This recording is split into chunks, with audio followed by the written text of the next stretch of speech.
Hello and welcome to the first session of Titan Decoded.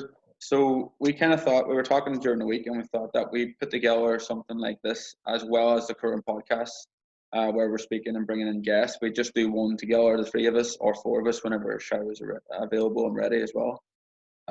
Just talking about different topics, run over anything that we feel like talking about, anything that we think might be of interest to people. We're going to start the first one on pretty much everything COVID-19 because, well, we're in the middle of something that's never happened before and it's probably worth talking about. So, yeah, Dan is starring in the new Harry Potter film. That's why he's in his cupboard. I'm locked in the cupboard. What's that? This is my prison cell. Rebecca puts me in here when I'm being bad. Is that your doghouse, mate? Yeah, it is, mate. But to be fair, I could be in worse doghouses. Yeah, it's cozy, that one, is it?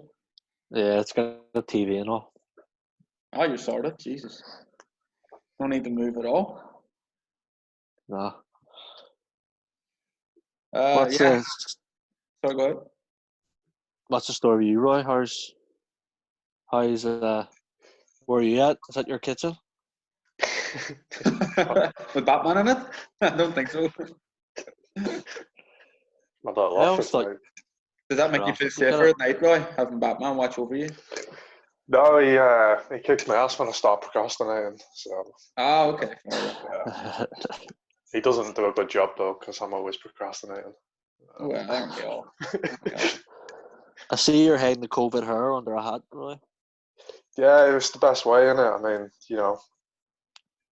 Oh, yeah. That's proper growing. I've got helmet hair, motorbike helmet. Leaves a weird shit going on in my head. I have a guest on actually later. Well, he'll be up in the next couple of weeks. I'm not sure when it get released, but he was talking about his greys and saying he needs to get their barber before we do the podcast. And I was like, he's in his 50s and I'm 29. I've got fucking more greys than he is. Jesus. So I'll get started as it related to things. But yeah, COVID-19 then. How are you guys getting on during it? I mean, I've always socially distanced from people anyway, so I've only just found out we've been in a lockdown. It's the shop the other day and I got told off. I'm like, what's going on? Like, oh, mate, I'm like, all right. So I don't know. It's funny because it's true.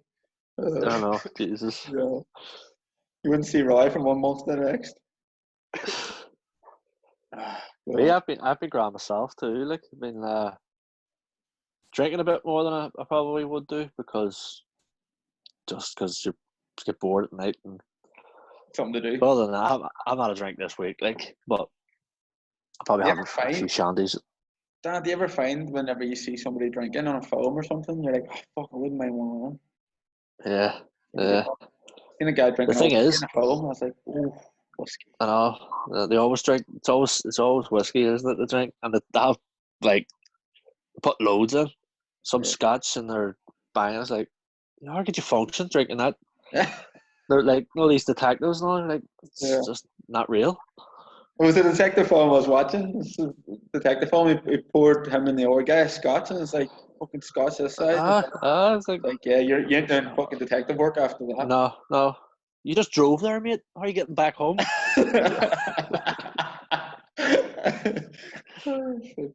We can't drive anywhere now. Anyway, it's locked down, folks.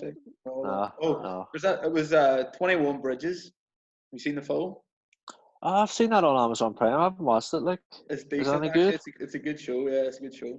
A bit like conspiracy theorists and corrupt cops stuff. Fun. Might give that a watch. Actually, I watched that Gangs of London. It was on Sky. Actually, I think it was alright. Like, it's decent. A bit far fetched. The fight scenes are very Jet Li type of stuff. Like, it's alright, but it's a bit like you're not expecting it. No, it's like a gangster type thing, and then they're bloody. It is a good watch, but I just thought the fight scenes were a bit far fetched. Like, yeah, I think one of the best films for like realistic fight scenes. Actually, the new James Bond, well, not the new James Bond films, but they're new for me because I'm old. But the Daniel Craig ones, they tended to have decent fight scenes in them. Like they were kind of, it was more realistic. It got hit a lot more. Like you see the old James Bond films, and he's like the guy's fucking not a scratch on him, not even a hair at a place. And you think, what? Yeah. What a load of shit. I know. Just been tossed through like 2 walls or something, smashed on a desk. He gets up and the hair still slicked back. Glasses still on.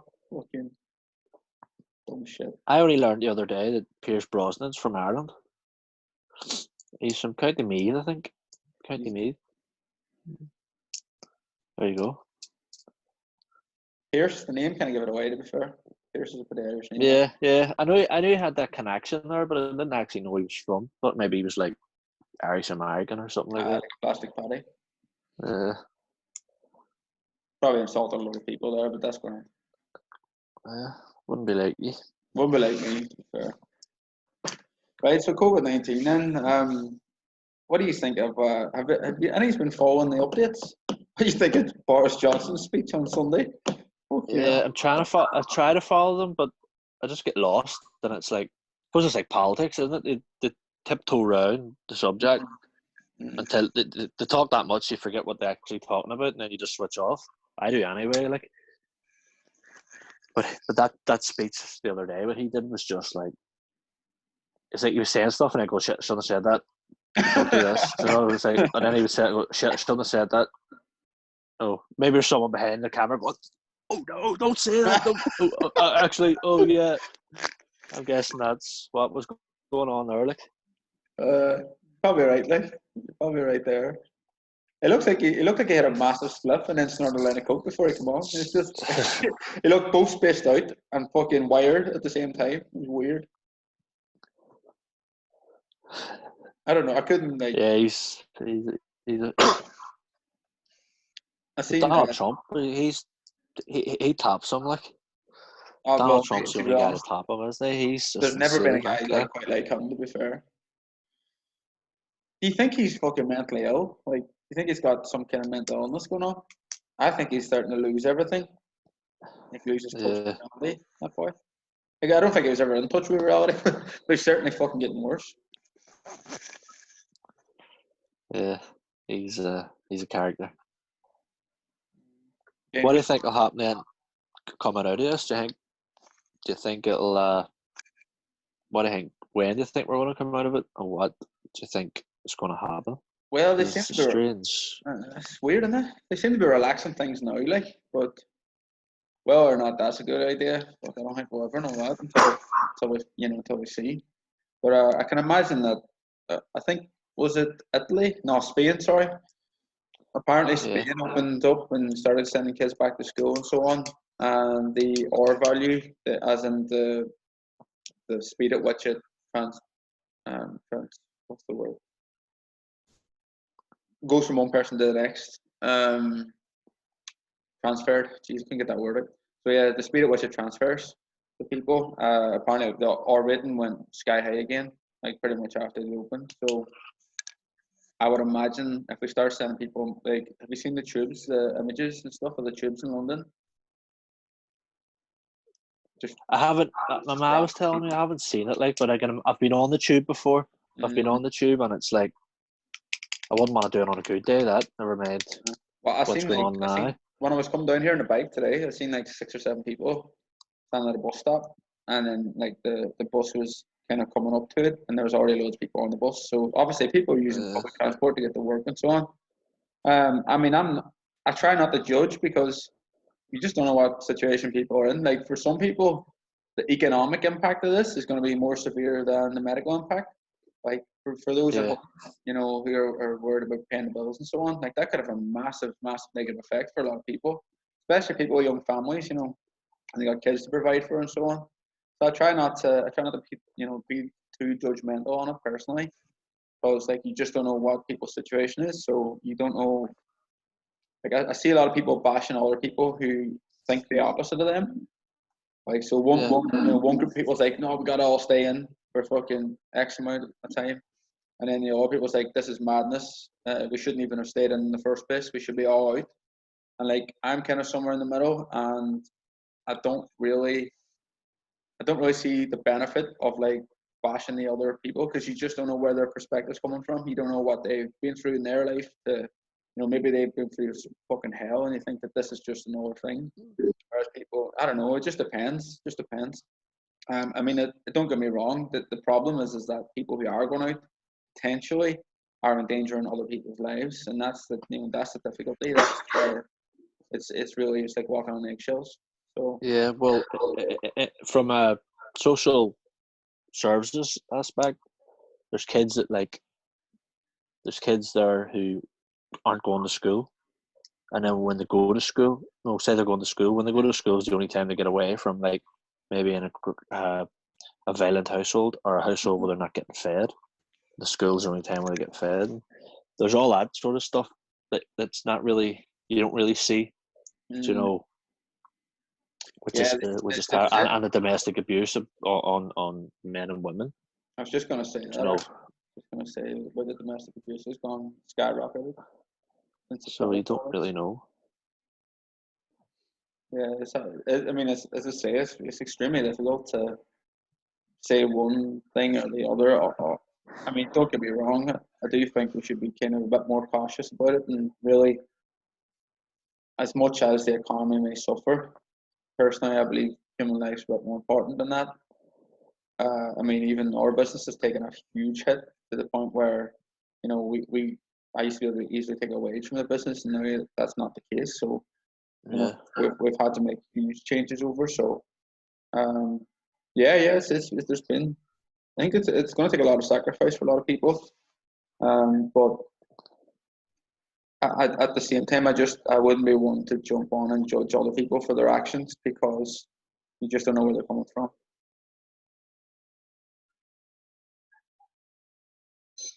Yeah, took a very serious note there, didn't it?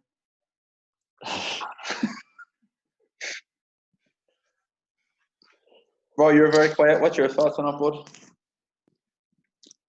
Yeah, I mean, well, you hit most of the points there about perspective and that. But going back to Spain, you said that they've just come out of lockdown and things have skyrocketed. But what you've got to remember with the difference between Spain and us is Spain's been in total lockdown, so people haven't been going out getting sunlight. They've not been exercising properly.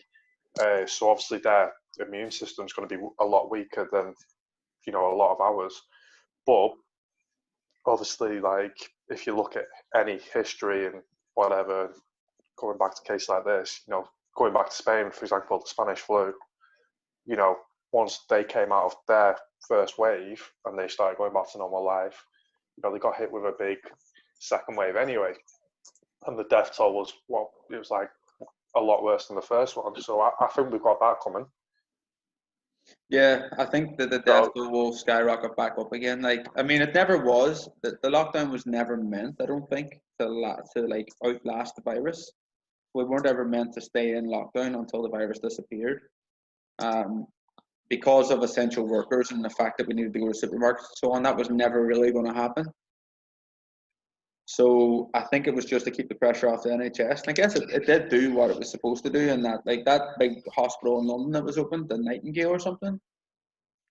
That was never filled. There was never a bed in it filled. I think that may have been to do with staffing issues. I'm not sure, but there was that huge hospital with 140,000 beds or something like that, and they never had one person in it, or they had minimal people in it or something. So they never got to that, never got to that crazy stage. But I mean, 30,000 or potentially, I think some estimates is like 50,000. So between 30 and 50,000 dead. It's a lot of families affected. Yeah, well, something can come along and just wipe us out like that. Yeah. What do you make of these people who are coming on and saying like so many people died? More people died last year at this round about that. No, not in a small period of time from say January. These, and they're saying like it's all bullshit. Well, there's not more people dying last year because funny enough, we were just having this conversation earlier in the week, and apparently there's like 10,000 more. I think it's 10,000 on the statistics so far. So I don't think that they've counted on some of the current deaths as well. So I think there's Yeah. like at least 10,000 more than this time last year, within a week. Yeah. Or It's just that. it wasn't a week, sorry, within a month maybe. It was a time period. I'll Google Yeah, do. it. Yeah. I tend to sometimes I don't watch. I try to watch as little as possible. At the start, I was watching more, and Yeah. then now I just kind of stay away from people and all that, and try not to watch as much because there's not really much I could do. I'm kind of doing my part, so. Yeah, I try not to watch the news because a lot of it's made up anyway. Fake news? Are you a fake newser? I am, yeah. Well, did you not see, like, there was this headline of this boy, and he was the youngest boy to die of COVID-19 or whatever. But then, like, if you look back to it, the boy killed himself in 2017, but he had also died somewhere else in between that time, right? And then he died again of COVID-19. Like, you know what I mean? And he died in 3 different countries. Like, he was 3 different nationalities as well. Like, the news had just used this fucking kid's picture. Right, you need to stay off YouTube late at night.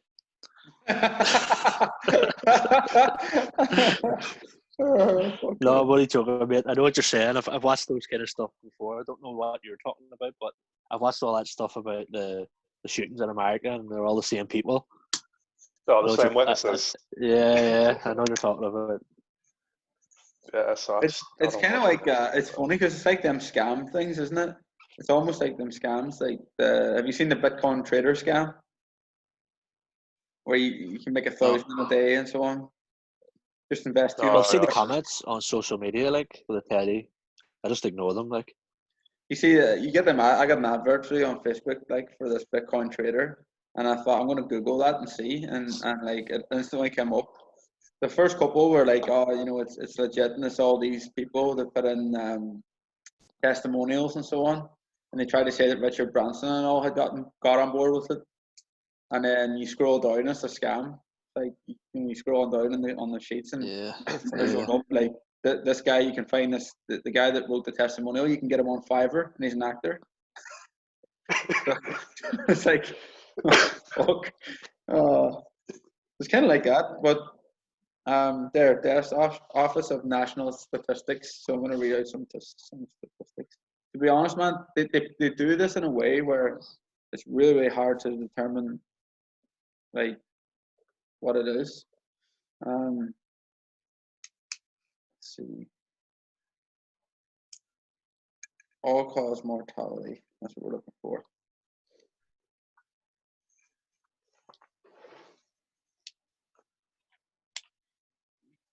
This is deaths registered weekly in England and Wales, and in the 1st of May 2020.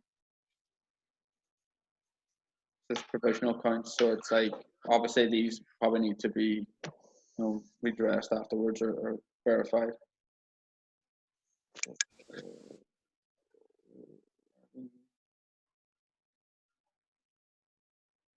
So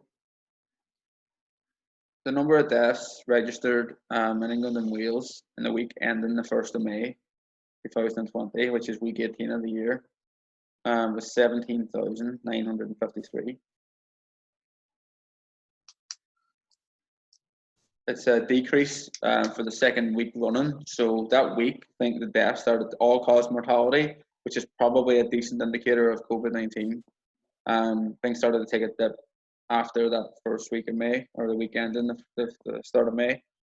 But it's still 8,012 more deaths than the last 5-year average.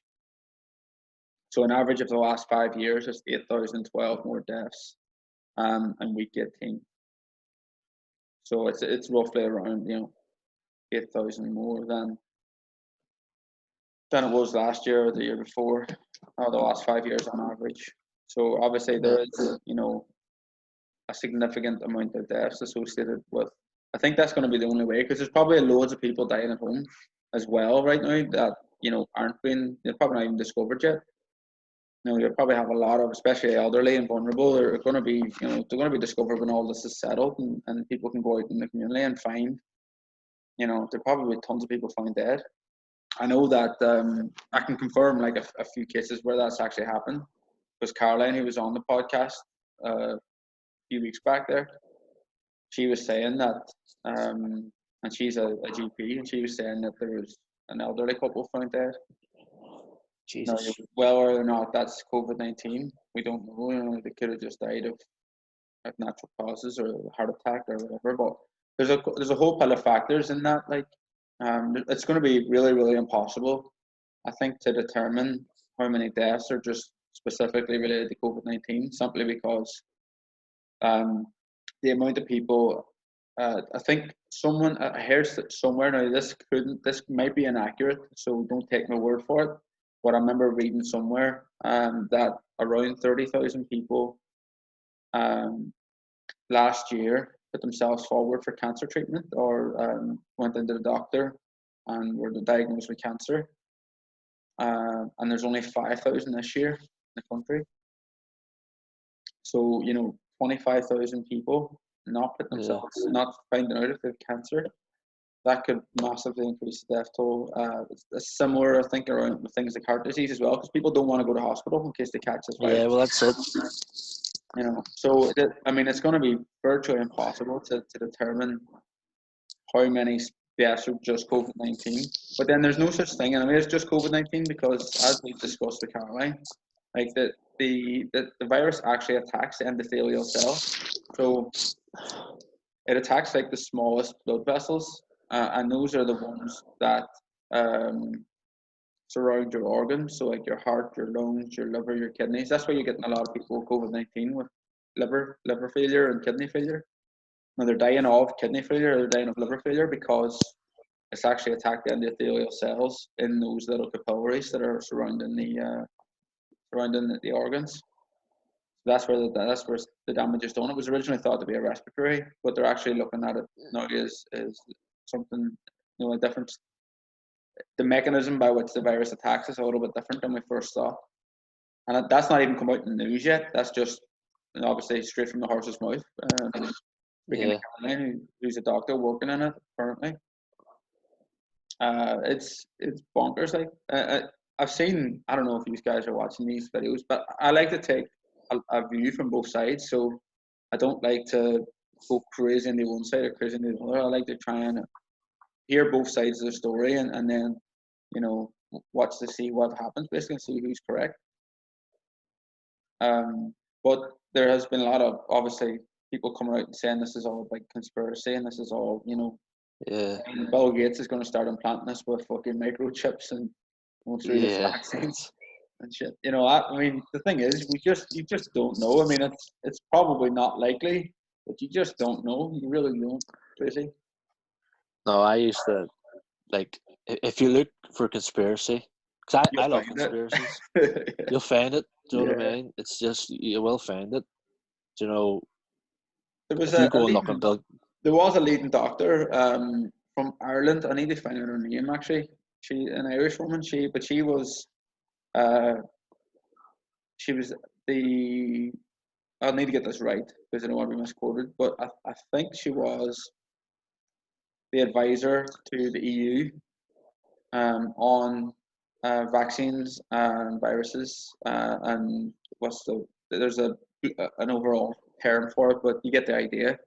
And she was coming out saying like this whole lockdown was unnecessary and so on. But I mean, I know people personally who were perfectly healthy, didn't smoke, didn't drink that much. They weren't like a regular drinker or anything. Didn't have any kind of underlying health conditions. In their 30s, he died. He died from the virus. They caught the virus and he died. Yeah. There was perfectly healthy. There was a woman, or no, it was a man. Sorry, the woman didn't get it because she got to stay home. So apparently, this guy hurt himself at home. He broke his arm or something. Went into the hospital. She took him into the hospital, but she left then. And he stayed in hospital or got sorted with plaster Paris and whatever. But because he was there, he ended up catching the fucking virus, and dying of the virus, and he was perfectly healthy beforehand. He was just a good man. So, there's these stories coming out, and it's almost like it's crazy because you don't know what to believe or who to believe. Yeah. One person saying that all you need some fucking vitamins and some of this hydroxychloroquine or something. Have you heard of this hydroxychloroquine? You heard No. that? No. So I don't know. I don't know how true or untrue this is. This is just complete speculation. But this woman, Judy Makovich or Joey Makovich or something, who apparently was kicked out of like several teams of scientists, because I think one of the things she produced this research that said one thing, but then they tried to replicate it. 10 other groups of scientists tried to replicate it, and then she had to withdraw the research because they couldn't replicate the experiment. They couldn't replicate her results. I guess one of the things about science is it has to be repeatable. But she's saying this hydroxychloroquine is like the perfect, it sorts this virus out, and it's dead cheap. It's like 10 cents per person or whatever. And they're not using it. So it's really, really cheap. It's much cheaper than putting someone in a hospital bed, but they're not using it. And then this other Irish woman, she kind of mirrored what she said, and she said the same thing. Now, the Joey Makovich girl, I think she's a little bit like, there's probably a little bit of shadiness around her because she's been kicked out of several teams, and I think she was arrested and so on. But, again, you just don't know God knows what's going on behind there. I know people in Ireland who were arrested for no reason. I know people who were interned for no reason. Dan, I'm sure you do too, but people who had nothing to do with anything, who were interned and kept in prison for years, some of them, with no evidence to suggest they should be there. But that is what it is. So we know that the law system isn't always as pristine and as clear cut as it should be. So it's very, very, as I say, coming from our background especially, it's very hard to determine what's real and what's not real, because the state lied for years about what went on in Ireland. BBC have all backed them up, and you know how much lies was going on there. So fuck knows what lies is going on about this. But at the same time, like this, you have to take what you know, and the fact is there's a lot of shady shit behind this woman. And she does have some financial gain from it because she's selling a book. So, and the sales in this book skyrocketed after this interview came out. So like you've got so many fucking things to take into account. It's really, really hard to determine what the absolute truth is. Yeah, I guess time will tell, won't it? But how things go. I'm just reading there about Spain possibly opening their borders in July, and people wanting to go on holidays and stuff like that. And I'm thinking, you gotta cancel your holidays this summer. Like it's cancel your holidays this year, I think. Yeah, it's just stay at home and have a party or something with your family. Over Zoom, just stay inside. I mean, I'll be staying personally. I'm happy to tell you what I'll be doing. I'll be staying in, and I'll not be traveling anywhere. It's just not worth the risk. Nah. Why would you risk it whenever I'm perfectly happy at home? We've moved online now with our business anyway, and we can keep that going for as long as needs be. We can grow it there. There's no reason why I would take that risk for my family's sake. Not a chance. On the flip side, then if they start making these vaccines mandatory, I don't know how I feel about that either. No. Yeah, Bill Gates not chipping you. I mean, when you start taking away people's freedoms, that's when everything starts to get a little bit sketchy, a little bit dodgy, and things start to go. You're going to get out of hand there. What you're going to get is a lot of riots and so on, because a lot of people won't feel right about being forced into it. Now, on the flip side, people not taking the vaccine potentially could be risking a lot of people's lives because herd immunity is how it works, isn't it? Yeah. Well, we all had vaccines at school and kids. Do you know what I mean? Like, what do you call it? The BCG and the 6 needles and. Yeah. The difference is though is a lot of those are tested. They've been tried and tested vaccines. It's going to be brand new, so we don't know what the side effects are going to be long term. Now, as I say, I'll probably still be having my kids take it, and I'll still be taking it out of choice. I'm choosing to take it because I believe that that's probably the way forward. But as I say, probably, as I don't know. I mean, need to. I'll be looking to find out more about it whenever the time comes, whenever it does come around. I'll definitely be wanting to find out everything I can about it before, make an informed decision. And I believe everybody should be able to do the same. But to make it mandatory, probably a step in the wrong direction, if you ask me. Because what you're doing is you're validating all these people who are saying, are coming up with these conspiracy theories. People who are saying that the state's against them and the state's trying to control them. You fucking, you're stepping right into their hands there. You're stepping right into a revolution. And that's never a good idea. The state should be trying to win the people's trust back rather than fucking slating them and making them do, making them do what they're told. That's not really the way to go about it. I thought it was just going to be like the flu jab. Do you know what I mean? Go get the flu jab. I just thought it was going to be. I've never had a flu jab. It's not tested though. That's the thing. So the flu jab, everything that you get now is like. Yeah, no, I know that, but you don't. It's not mandatory flu jab. I don't know if I've had it as a kid, but no, I don't. It's not mandatory. I don't think I've had it. Like I've never went and got a flu jab. Vaccines. There's no vaccines currently that are mandatory. Yeah. As far as I know, anyway. Hope people can correct me if I'm wrong, but So, what have you been liking about this? Lighten the mood a bit. Conversation's gone a bit on the darker side, to be fair. I've been liking just staying in, going for walks, and having a lot of time to myself. I love hate thing with that. Sometimes it's bored in my head. And I'm like, whatever. And then other times I've got more time to do things that I should have been doing before. Started using the kettlebell again, which I'm loving a lot, because I was always saying, I'm going to start using it again. But I was in the gym and I was just using the barbells again. Where this has forced me to sort of use it, and then I've realised like, shit, I actually love this, and I still love it. Do you know what I mean? And I've been practicing and playing about a bit, and then I also started using the mace a bit, very very little, like, but just only started, but. And that's another thing I was threatening to use. Do you know what I mean? So I enjoyed that. Sort of. Obviously, I didn't have to use the mace, but I had to use the kettlebell to train if I wanted to. Like, so I enjoyed that, and I'm enjoying using the kettlebell out in the back garden. Quite a big back garden. The weather's been nice, which is a bonus, like, isn't it? Just that I'm enjoying that. I don't know anybody personally that's been affected by it. I don't know if that's the right way to say that, but I'm not enjoying it. I'm grateful, should I say? That I know someone who I don't know anybody who's really affected by it. So just that, and I'm watching some good shows and stuff like that because I've got more time. Whereas trying to cram all the things in your training, watching shows and working and stuff like that. So I have a bit of a routine. I'll train during the day, do stuff during the day, and then watch a show in the evening after dinner, or tea if you're from the north. And you, Roy? You feeling anything?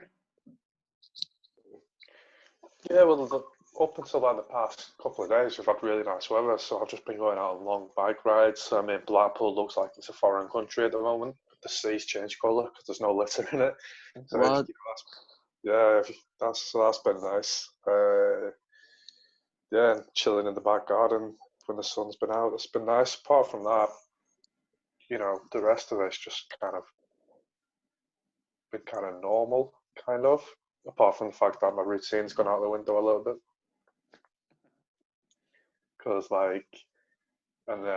old habits are creeping in. Because, with sleep. Cause you got the raw deal, right? Because you quit your job, didn't you, right before? Yeah, because my dumb ass thought it'd be a good idea to, one, quit my day job, go work full time at a PT in a sizing, and two, I thought it'd be a good idea to fuck off to Spain. That's right. Before Spain went into a lockdown. So bad timing, but that's what you get, isn't it, when you don't watch the news? You don't know what's going on. Or you don't believe it when you do watch it. Yeah, I'm like, oh, it's fine. It's fine. And I go to Spain and like all the shutters are down. I'm walking around. There's only me there. I'm like, what the fuck's going on here? So yeah. What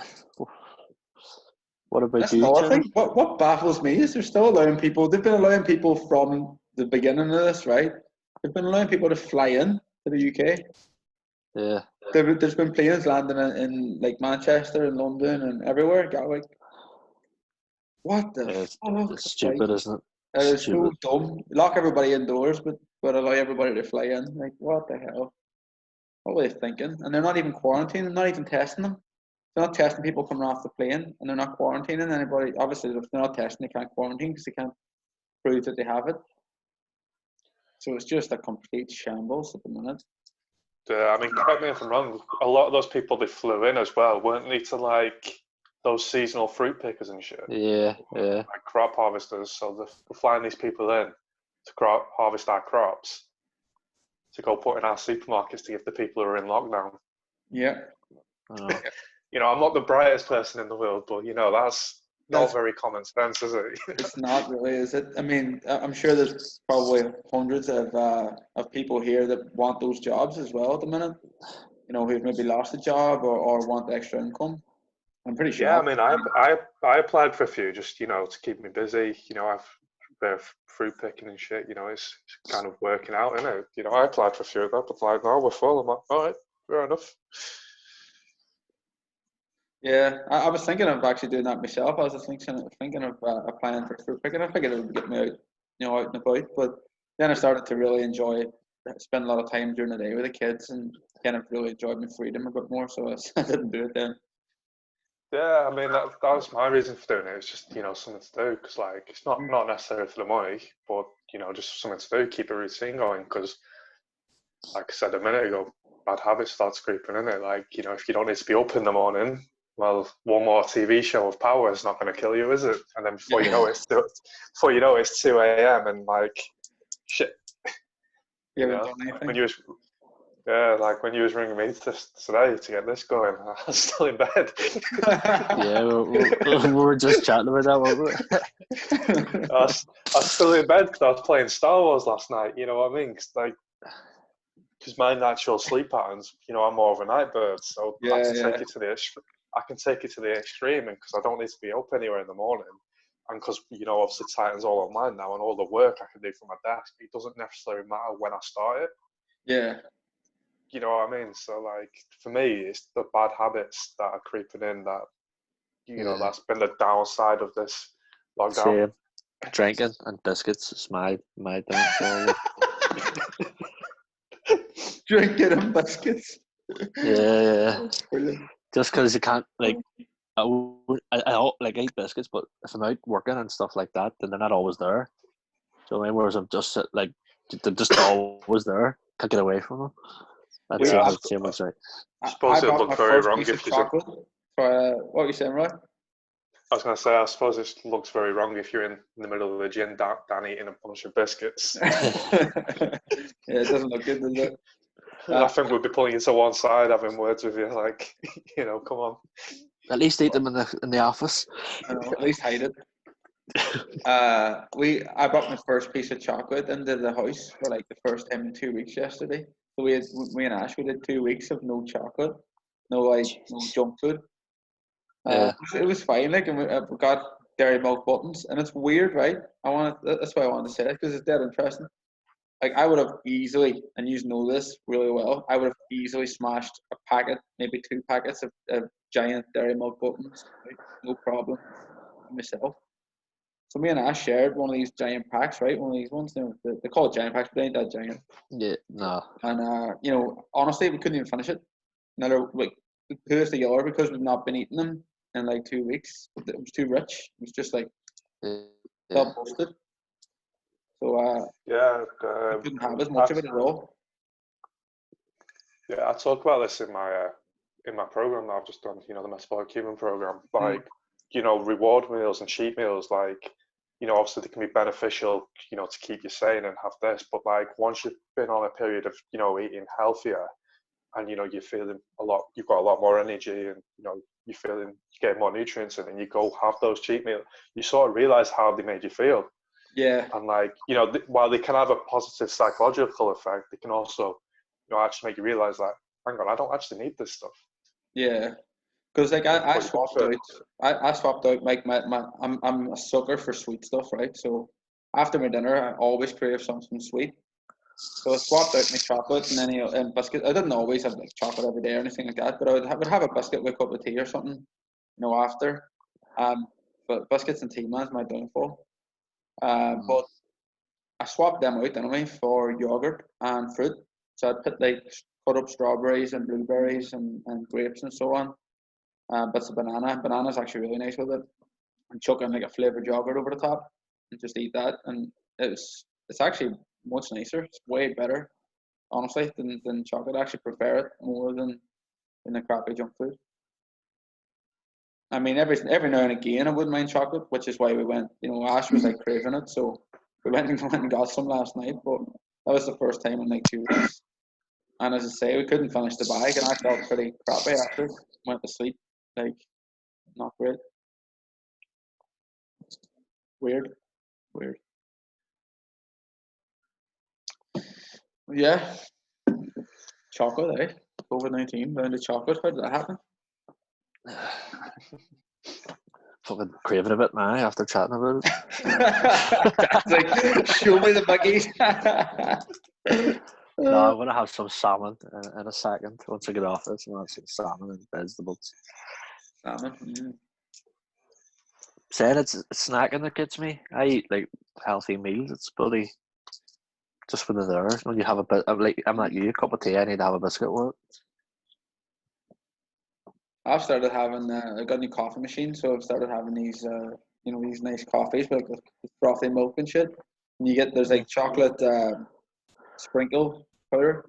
I just sprinkle a bit of that on. That's my chocolate fix done, man. It's great. And the proper way, I mean, with the milk and shit, it's probably over 100 calories in a cup. So it's not probably making that much, but I know I'm not eating a bunch of jelly sweets or chocolate or cookies. You know what I mean? With a load of crap in it. Just coffee and milk. It's not too bad. Yeah. Anything to add, guys, or we just wrap it up? Yeah, I was just about to say, what do you think the future looks like? Do you think it's going to go back to normal? Do you think people are going to go back and sit in a restaurant and talk to each other again? How do you think the future's going to look? I mean, it'll have to. There'll be stuff in place, obviously, but all these businesses are going to have. I mean, the restaurant business is big business, and there's a lot of people working it. Same with hotels and stuff like that. These hotels have not only hotels, they've restaurants, they've gyms, they've all these things in it. I think eventually it will, but it'll be a long time. Yeah, I'm on about the businesses opening. I'm on about people going into the business. I think people are. I mean, I think a lot of people are. I mean, myself included, obviously, provided it's safe.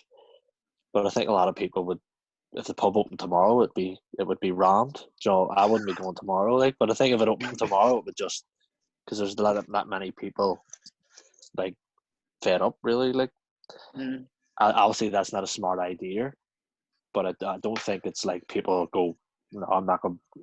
Maybe there will. Maybe there's a few. There's a percentage of people that are saying they'll never go to there, but they're. I think the majority will want to go back, but it'll obviously.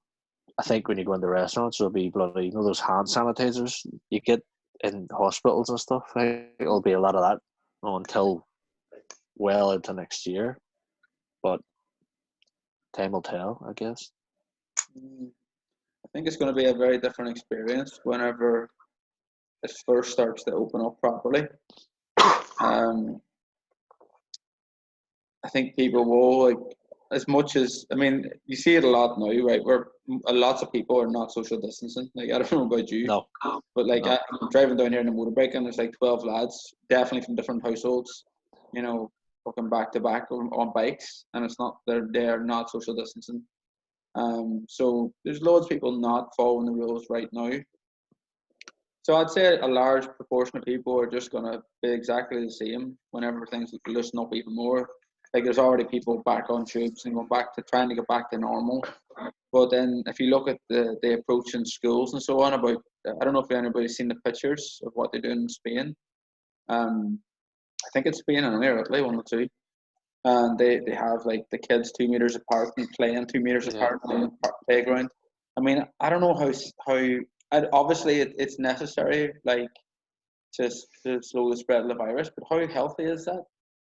To have kids kind of afraid to interact? What's the psychological effect on that? Yeah, it's You know, yeah. I mean, we deal a lot with people with the psychological aspect and impact of what's happening in people's lives and things.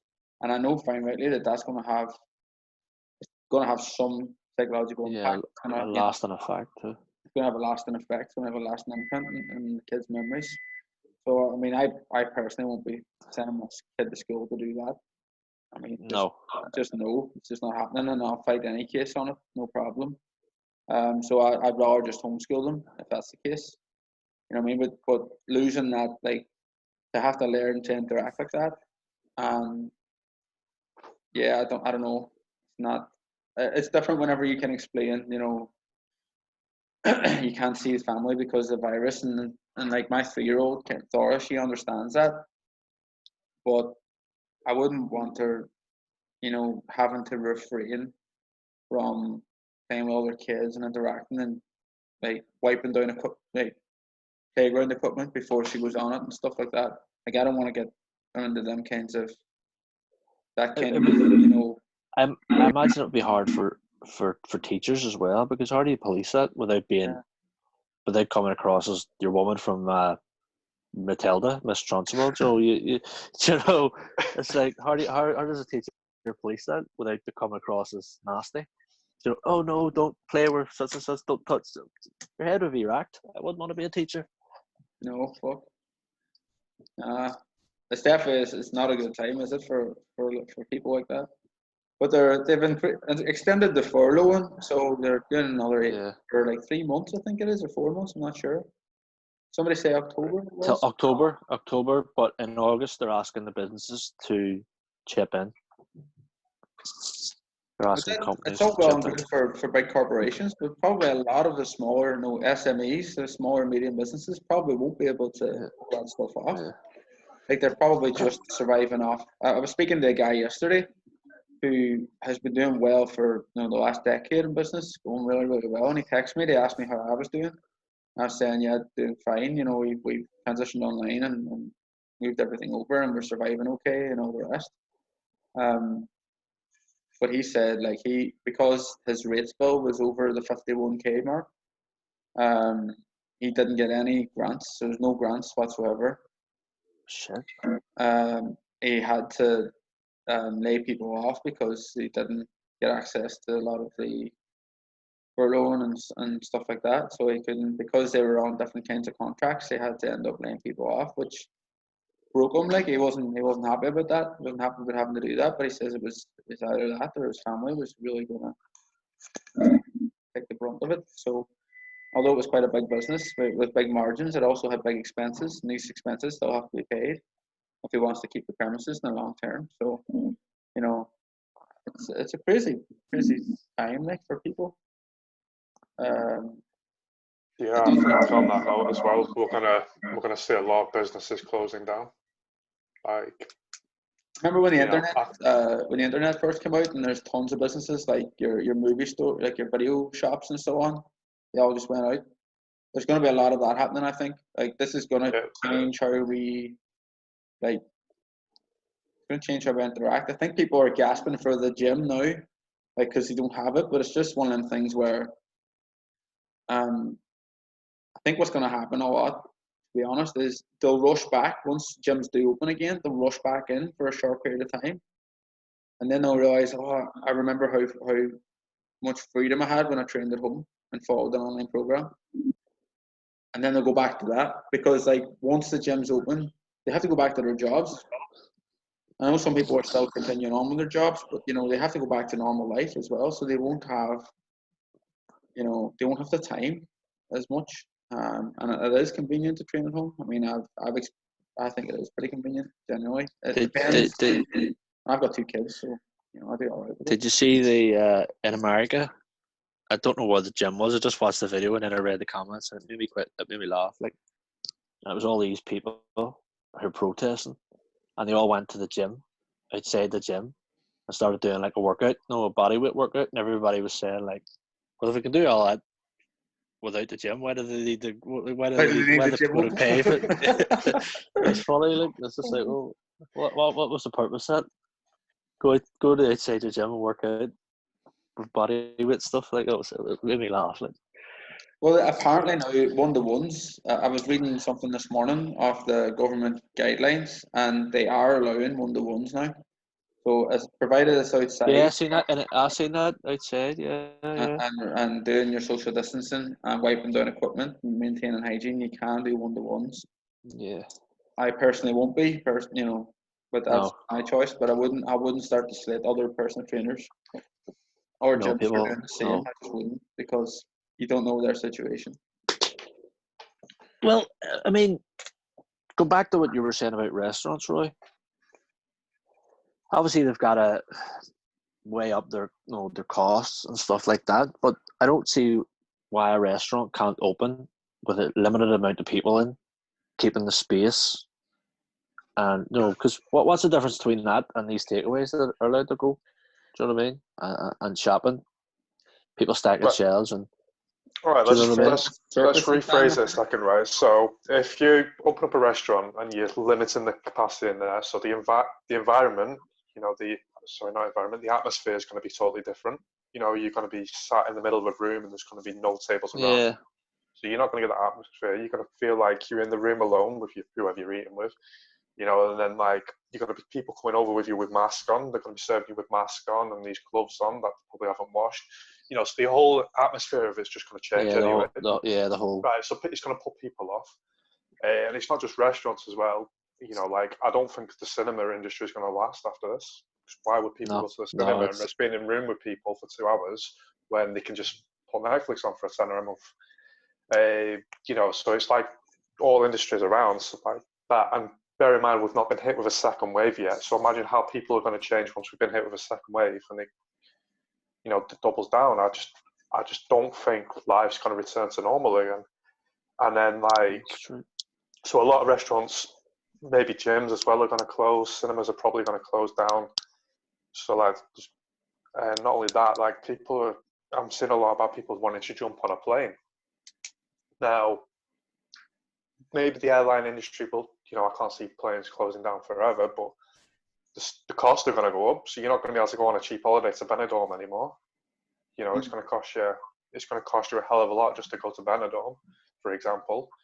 Like, I just don't think life's going to return to normal after this. That's for a long, long time. Will it cost you more for the flights though? Because price is usually down to demand, isn't it? So if the demand's lower, I mean, it depends. If demand spikes and everybody wants to jump on a plane, then the prices definitely will spike up with it. But if demand's dropping because people are afraid to go on a plane, then you may be able to get some cheap flights. But that's whether or not. That's if the fucking plane can fly with these cheap tickets. You know what I mean? I'd say a lot of airlines are going to go out of business.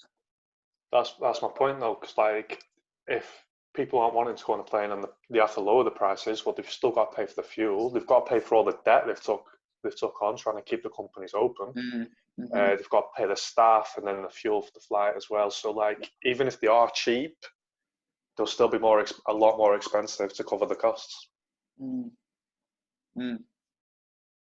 Probably, yeah. The other thing is then, will people even have the money? If people are going to get laid off now, or people are only on 80% of their income, I mean, for some people, 80% of their income is less than what their expenses are.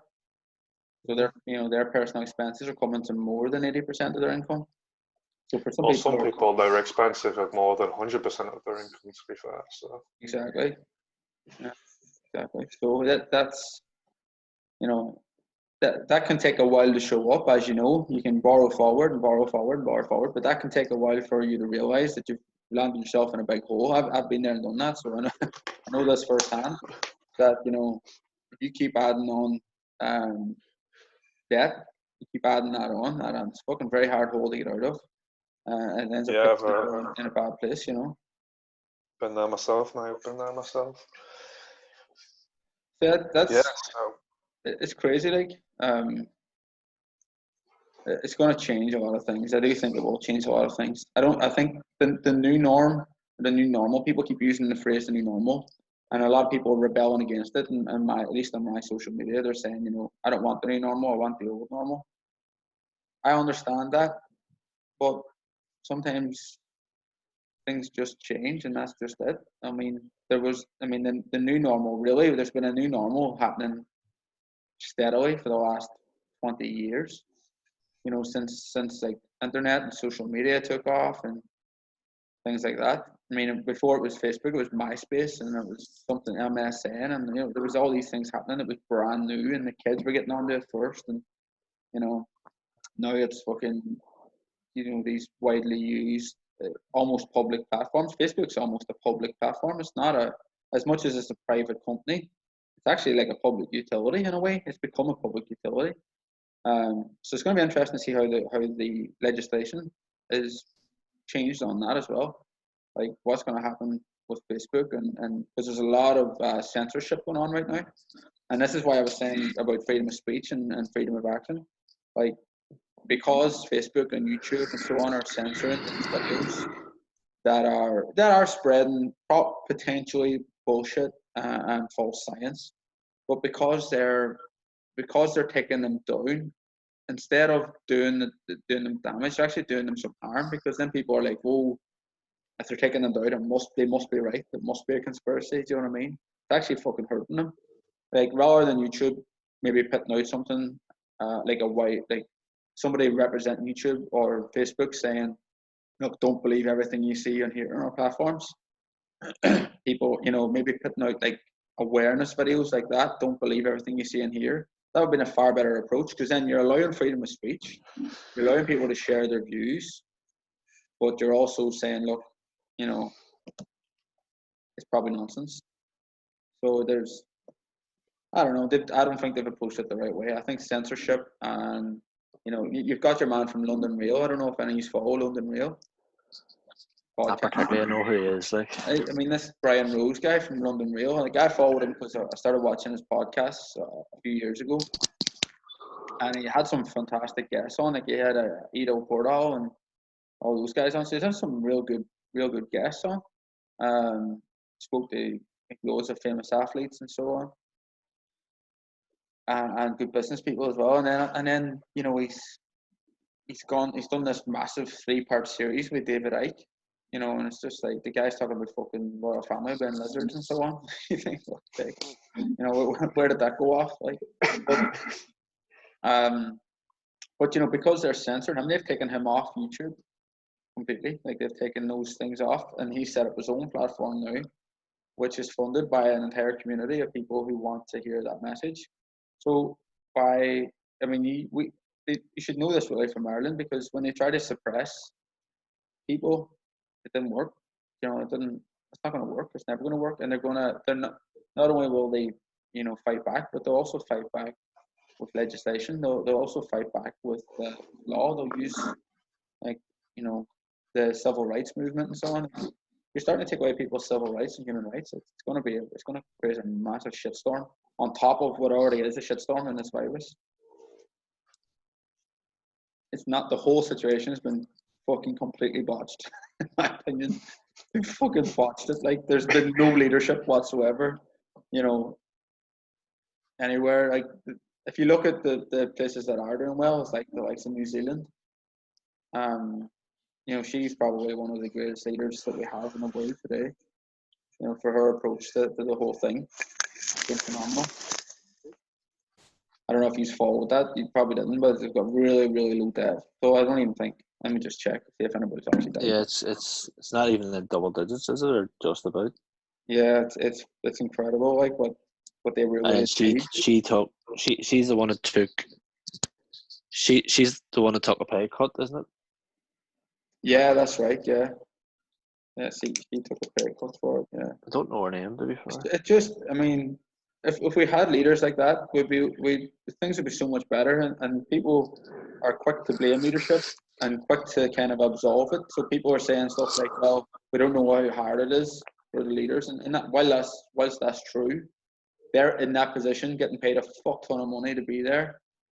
It's on their asses, it's on their heads, just like my business is on my head, regardless of coronavirus. You know what I mean? It doesn't. If it goes under, it goes under because of me, not because coronavirus. It goes under because I didn't adapt. And the same goes for those guys. Like, they should be really fucking doing more stuff, doing more things. New Zealand coronavirus.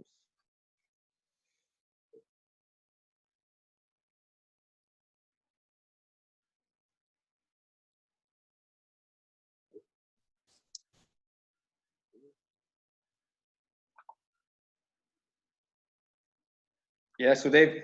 I don't know if you guys can see this on my screen. There you go. So that's the death toll. So it's gone right down. So they managed to contain it pretty much. I've gone blue. And blue, that blue. I don't know how that happened. It must be in the blue light reflecting off my phone onto that and back. Strange.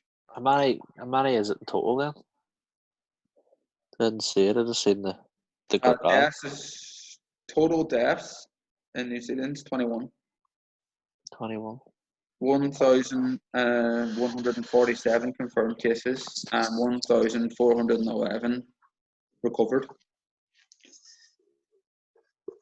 So that's pretty impressive that they kept it in double digits. Yeah.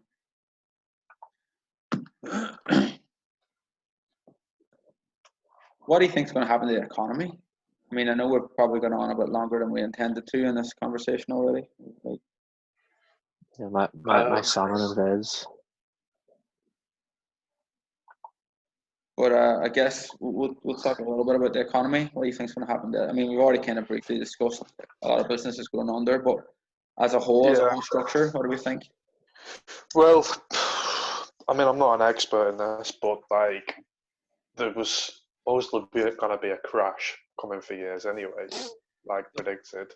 There was supposed to be a crash in 2016, apparently. Somebody predicted a crash. One of the top economists predicted it in 2016. But what happened is they started to print money, and then the Treasury started to pump money into the system, and that kept it going for another few years. And this crash was coming anyway.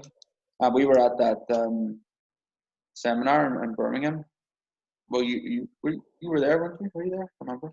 No, I was in Birmingham, but at a different seminar. Oh, you were at a different seminar. That's right. Well, we were at that seminar. We're at that seminar in Birmingham, and there was several like economic analysts coming on, and we're all saying, look, there's 100% going to be a crash coming, 2020, 2021.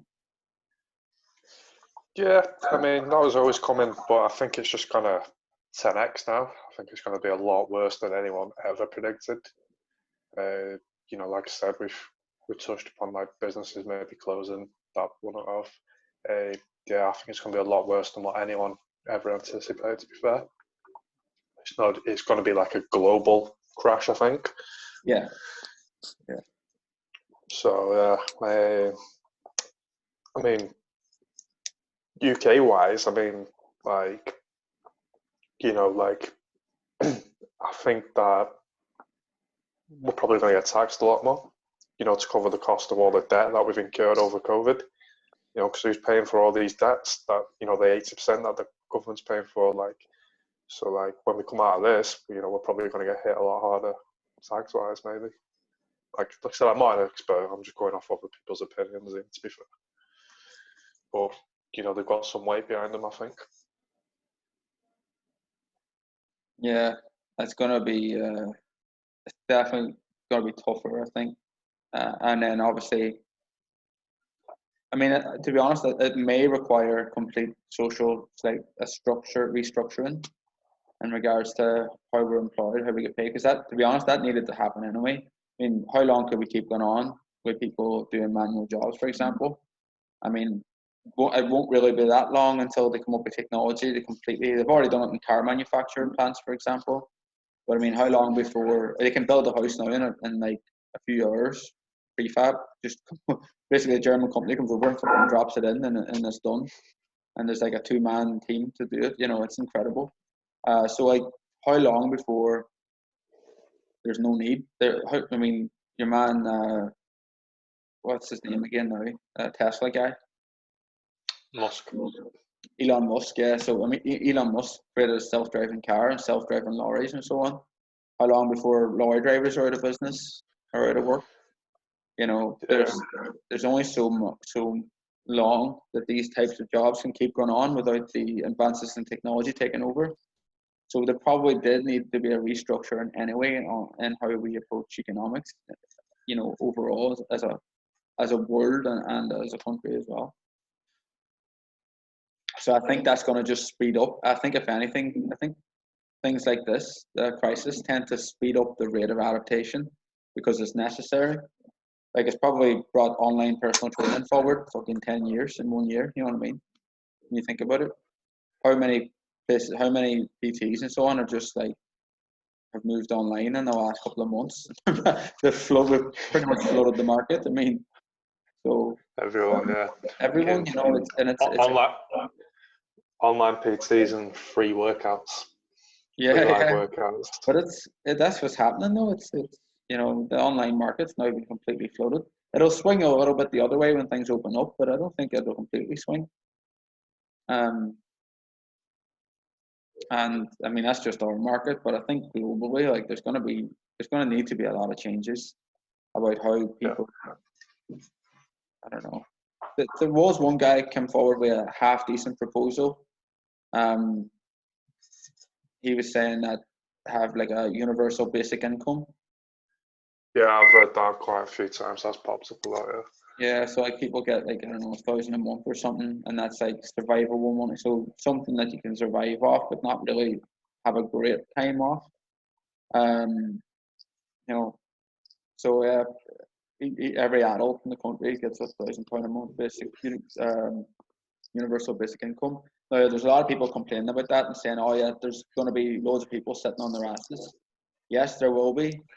They're probably right in saying that, but there's also going to be a lot of people who, like me and you, Roy, who wanted to start a business, but probably prolonged it because it was impossible to afford it. You know what I mean? So, like, it was very hard to move forward and progress whilst also trying to make an income. So, if you had, imagine if you had £1,000 safety net every month. You know, imagine what you do. I know what I would have done if I had that from I was 18 years old. I'd have slept in a van and I'd saved it all up and invested in the business. You know what I mean? That's what I'd have done. Yeah. So there's also going to be people like that who are going to make the absolute most of that £1,000 and who are going to boost the economy. And you know, because there's always going to be people wanting more than just the basics. And if there's people wanting more, then the services and the products need to be provided to service that. So there's always going to be innovation. So I feel like that idea would drive innovation forward. And for those, sorry, go ahead. I was going to say, yeah, because Dan, if you need to shoot off, by the way, mate, so you can close if you want. Yeah, I do, mate. Yeah, no, it's but like, cheers later. Take care. A bit, mate. Your dinner. Enjoy your dinner. But yeah, as I was saying, like, you know, what as I was going to say is like, you know, the economy can change, everything can change, but you can't change people. So like, you know, there'll be people who will always sit on their ass, regardless of whether they're getting universal income or not. Yeah. And then there'll be people like us who like, you know, like, there's always something like, oh, we need to do this, or we need to do that. This would be great. How can we adapt to this? You know, and then obviously you've got the people in the middle as well. Like, you know, maybe they don't want to be entrepreneurs, but they don't want £1,000. Yeah. Basic income. So like, you know, there's always going to be that bunch of people. I just feel like it's going to provide a number of benefits. The other major benefit is people who are already, say, like disabled and so on. I mean, their benefits that they're getting now is fucking terrible. So, like, whilst, you know, yes, there are disabled people out there who are working, of course, but some may not feel like they're capable, and that's, you know, you have to allow for that as well, I guess, in society. You know, I do think that we should allow for it. And so, there's no reason why those people, they could have a much better lifestyle on £1,000 a month compared with, the opposite. So yeah, I think it's not a bad idea. I mean, people are going to say, where the hell are you going to get £1,000 a month from? The government don't have that kind of money. Well, let me tell you, they had a fucking 6.3 billion for fucking Brexit. So yes, they do have that kind of money. Yes, they do. When they want to push their agenda, they can come up with money, no problem. They have £27,000 for first class plane tickets and champagne and fucking nice lunches. They have the money. They're just not spending it in a way that suits everyone. Yeah, well, I guess it comes back to tax as well, because what's his name? Guy who owns Ultimate Performance, Nick Mitchell. I've been watching a lot of his Q&As because obviously he's got a lot of PC gyms, but he says if it does come to this, he reckons that the people like us who are entrepreneurship will probably get taxed a lot more, like it was back in I can't remember now, like in the 60s or something. Just probably further than that. And we get taxed heavily, and then he made the point of well, if it does come to that, then what's the point? So there is that aspect. Yeah, there is that aspect. You have to balance the rewards with the work. Yeah, because if you're taxing us heavily for trying to innovate and drive things forward, then what's the point in doing that? And then everything will just come to a standstill. So I don't know what's going to happen, but it's going to take a lot of figuring out. I don't think that. I think though that there's a bit of a mask on that stuff at the minute. Like if you look at the likes of Starbucks, Amazon, Facebook, Apple, these companies, these global international fucking conglomerates, are not paying tax in the UK. Whilst that's fair enough. Their headquarters is in fucking some kind of, for tax reasons, their headquarters is in fucking Mumbai or some shit. You know what I mean? Or some place where they can't be taxed. And I get it. I understand why. We're a business. We try to be pretty savvy when it comes to tax too. But there's been savvy, and then there's taken the complete piss. And I think that there's a lot of companies and corporations out there who are just allowing you to take the complete piss out of the system. Imagine if you charge those guys those guys are paying no tax right now. Imagine if they got taxed 5%, which is tiny. Imagine if they got taxed 5%. You'd have the money. You'd have the money there. Them 5 big ones that I just mentioned, there's your fucking money. That's it, done. And it's only 5%. It's not like they're gonna fucking die. Your man Jeff Bezos from Amazon, he's gonna be the first world's trillionaire. Apparently, he's really reckoning it in a minute. Billionaire, trillionaire. Trillionaire. Oh. It's gonna be the world's first. Well, just going back to tax and Amazon, for example, I don't know how true this is or not, but I read that instead of him paying tax, I think he gets a percentage of taxpayers' money to go towards the next day shipping and all this innovation cost. So he's actually getting paid from taxpayers. I don't know how true it is. I don't know whether it's in the UK, but I think it's this was an American blog, but he's getting paid to that's how he can do next day delivery. They can do same day delivery and all that because it's not costing them anything. Oh, yeah. If that's happening, that's just collusion. You know what I mean? That's state collusion. That is. That's fucked up. It's not making it very, very fair for the likes of us who are, an SME and local. Don't get me wrong. It's not that. The world's not a fair place. I don't expect it to be. In a lot of ways, this virus is a perfect example of that. But if they just were a little bit more, a bit more fair on how they tax the bigger conglomerates, then I think that a lot of things that are now not possible because there's not enough money in the pot would become very, very possible and probably, smart. We're going to have to look at how we're shaping society. Whilst I understand the reward versus tax system, you've got to be rewarded for your work.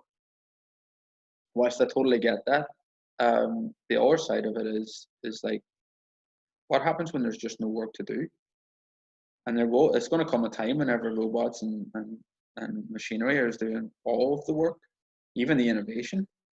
There's going to be computer algorithms that are going to fucking end up innovating for us soon.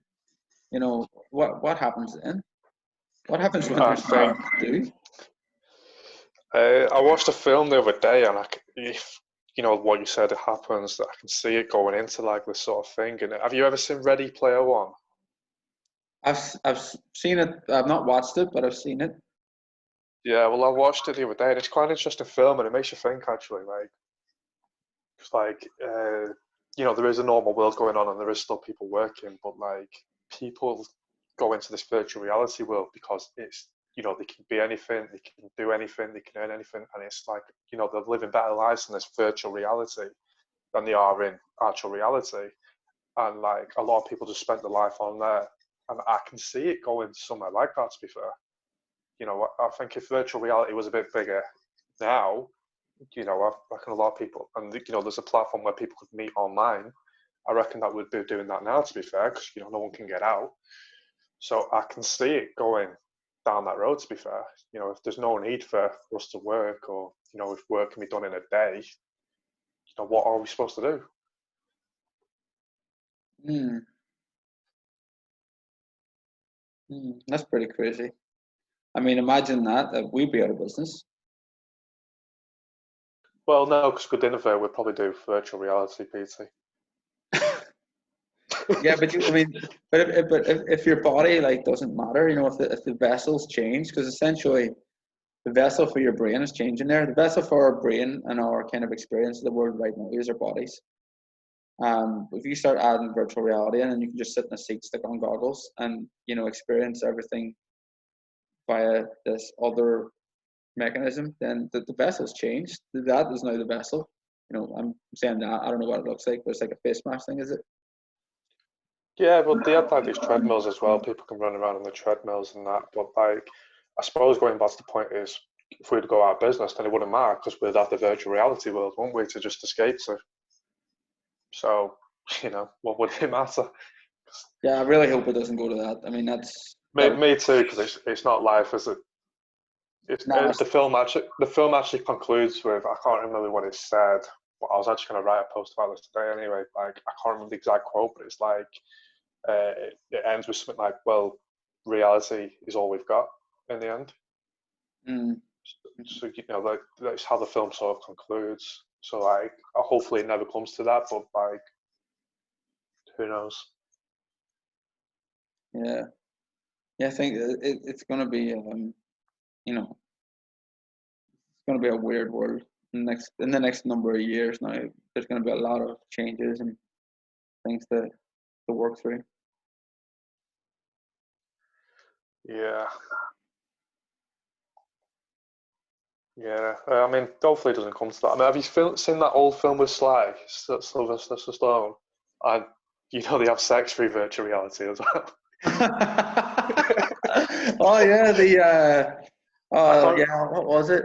There's a new one. Demolition Man? Demolition Man. Is it Demolition Man? Yeah, and, you know, he wakes up. He's been frozen for so many years, and he wakes up, and this woman's trying to have sex with him. And he's like, "What the fuck is this?" Well, to be fair, you wouldn't get as many underage pregnancies. Yeah, that's true. STIs. Oh, fucking hell. Yeah, I think whenever you can experience life from the comfort of your sofa, we've definitely gone too far at that point. Yeah, I mean, it's not just experience life from the comfort. Like I said, the life in the virtual reality is better than the life out there, and that's, you know, that's what we don't want it to come to. You know what I mean? It's why people watch reality TV, isn't it? Like, they watch the Kardashians because, you know, they're trying to escape into that lifestyle for an hour or two. Yeah, true. Yeah, same way computer games, isn't it? I mean, I love computer games, so I'm a bit of a hypocrite. But yeah, it allows you to experience something that you wouldn't otherwise experience, you know. Yeah, because like I've been tanning the computer games the past couple of weeks, if I'm being totally honest, and like I've been all over Greece on Assassin's Creed, you know, killing Spartans and the Athenians. You know, I've been to a galaxy far, far away. So you know, I've escaped into these virtual platforms too, but you know, at the same time, like you know, you've got to come back to reality. So like after this call, I'm going to go on a long bike ride just to you know get back out into the real world. Yeah. Yeah, I'm going to go Try and sit in get the some. sun myself, actually. I'm just looking at it, thinking it looks like a beautiful day. Yeah, it looks it's a bit cloudy over here, so I'm just hoping it's not windy because I hate riding in the wind. But like, It's yeah, not too bad. hopefully. I was on the bike today. It wasn't that bad. Yeah, but the difference between my bike and your bike is I've actually got to push and pedal into that wind. You just, yeah. It's a bit harder for me. That's true. That's true. Well, man, that was a pretty good one for the first one. Will we wrap it up? Yeah, I think we should wrap it up. I mean, there's probably loads we can talk about, but you know, you know, we want people to watch this. So. Exactly. Save it for next week. Yeah.